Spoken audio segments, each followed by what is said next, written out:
Kurt, let's talk about the right financial moves to make in your 30s and 40s. Let's do a little tick list. What should I have accomplished financially by the time I'm coming out of my 30s? By the time you're in your late 30s, you should be well into an established RRSP that should be 6 figures. If you've been working for 10 years and you put down several thousand per year with some growth ideally, you should be into a 6-figure RRSP by the time you're 40.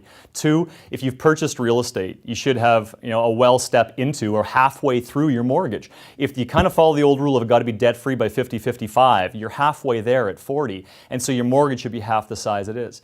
3 is if you've had children and you're trying to save for them on a post-secondary basis, some of the numbers now that you need to strive for is $100,000 per child by the time they're age 18. If you had them around 30 and they're halfway there at 40, you should be halfway with your RRSP or your children's savings as well.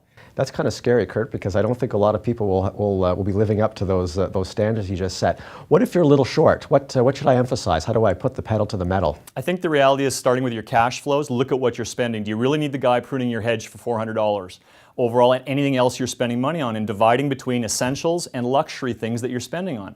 Number 1. 2, get educated about it. Financial literacy is important. Know what you're buying, knowing what you're doing, and reflect back on your goals. Does it essentially come down to cutting a little bit out of your spending and moving it over to your savings? Here's the hard part. I'm not sure that'll be enough in today's world. With no one having pensions anymore, with kids going to school at $100,000 for 4 years, if you need $1 million for retirement and paying off monster mortgages, I'm not sure 1,000 or 2,000 here will do it, but it's a start and it's better than nothing.